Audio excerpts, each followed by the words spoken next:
when you fast forward to where we are, you hear these platitudes from the company. Oh well, these protesters they just don't understand. We need energy independence, which, as you pointed out, is a joke since we're exporting half of it, and it's seems to be, maybe you've seen cases in Michigan that environmental racism hovers over this. They wanted to put it through in Bismarck originally, predominantly white town. They said no.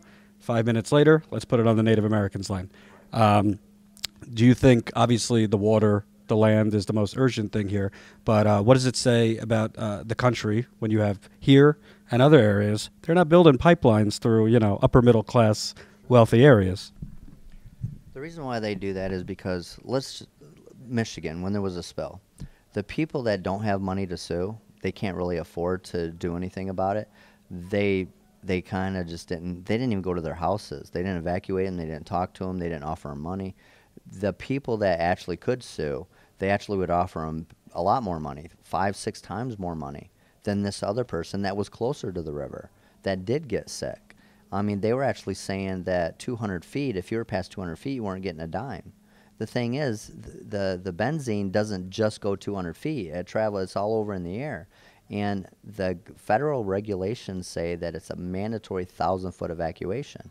So they were supposed to evacuate 1,000 feet on both sides of the river. They didn't actually tell anybody about the oil spill for 3 days. I have people I've interviewed that said, yeah, I smelled the oil 3 days before they even said it happened. We have Enbridge evacuating this one guy's house a day before they even said it happened. The goal is that they don't report these spills. They say they're maintenance. So there is hundreds and hundreds of spills that no one ever hears about because they're just back in the woods and some farmer finds it and they pay the farmer off and they just say it's maintenance. They just, so. And lastly, how do you we can't predict, but what do you think the government is missing in terms of this particular pipeline, which to me seems like they're just, Keystone was denied. This is the alternative to Keystone, right through a water source for 20 million people. So in the last 5 years, they've been putting in pipelines immensely, dozens of them. They've put in more pipelines in just a few years than what the XL pipeline would have even done. And they're backdooring it. But they have to get this tar sand oil from Canada down to Texas because China has contracts. China bought a great deal of that tar sands. They won't refine it in Canada because it's too toxic. They have to send it to our refinery, so it pollutes our air, our water, our land, and they get subsidies. So we're not even getting the tax money from this. And then it's going straight to export, so the rich get richer. And China's a huge part of this. I know there's other countries invested in this, but it's not for American cars. If it was for our cars, your car, I could understand some things. But this is all for foreign interest. It's been proven through an attorney that there is 16 subsidies that owns TransCanada, that China actually owns them.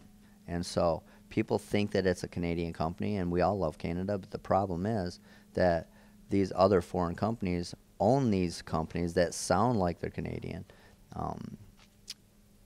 So the export is a big deal. We have to, Standing Rock, we don't need this new pipeline. You don't need it. It's for foreign oil export. There's military documents that say we can't even use tar sand oil in the vehicles because it's too toxic. There's too much carbon. It ruins the engines. So we're polluting the world and our land just so we can help foreign interest.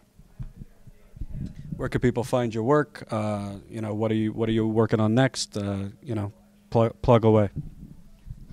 So I've been gathering footage for 6 years. I've traveled all over the country twice. I've documented several oil spills. I didn't really know what I was going to do with it. I just figured it was the right thing to do. And now that Standing Rock has happened, and people have been contacting me for months to come out here, once I came out, I realized the importance. It's life-changing. I brought my wife out recently. It's life-changing for her. This is for our children. And when you see 10,000 people out here fighting these pipelines, getting arrested on a daily basis, giving up their freedom, it brings tears to your eyes. I drove back. Last time I was here, I went back to Michigan, and I was crying. I did a video just bawling. I mean, it's sad what's going on. These women are getting shot with rubber bullets with their hands in the air saying, I love you, and being shot. That guy should go to prison. That police officer should go to prison for that. People are being maced that have no weapons. There is no weapons. These are nonviolent people praying. I'm a Navy veteran with a Bronze Star. I am so disgraced at my government right now. So I have invested a lot of money into domains. I own ExxonLies.com, BPLies.com, Kinder Morgan, all the oil companies. I own that name with lies.com and .org. My normal website is HELPA. It's HELPPA.org, which is honor environment, love people, protect all. And right now I own DAPL Lies. So that's what I've been going by because I'm here in Standing Rock trying to help all of. I'm the puzzle. For the people, see, the people that are here, they're in love with helping protect our water. They're here for all of us. But it's their family members, their mom, their dad that says, why are you doing this? You know, the people the union members that are, why you're doing this. Once they watch my videos, they know why we're doing this. Those are the people I'm trying to get the attention of. You know, I'm not trying to change the lives of the people that already care.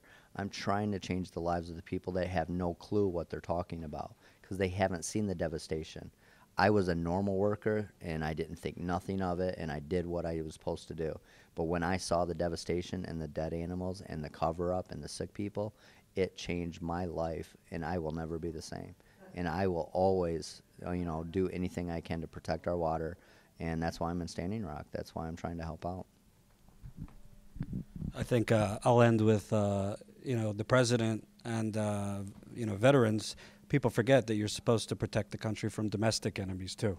And I think what we're seeing here in Standing Rock, even these oil companies, these are not these are not good customers. And there's human rights abuses going on. There's desecration of land, and a basic embracement of greed versus humanity, which is pretty much the underneath your whole struggle. So we appreciate what you're doing, and I'm sure we'll be in contact again. Thanks. Let me add one more thing. Yeah, sure.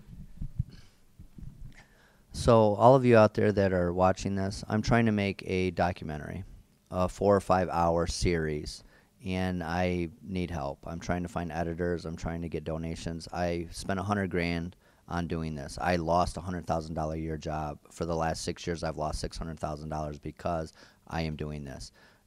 I've never accepted donations, but Standing Rock, the members, the chiefs have told me, John, we need this documentary now. And so I have quit my job, and I am now doing this for the next 6 months to a year until it's done.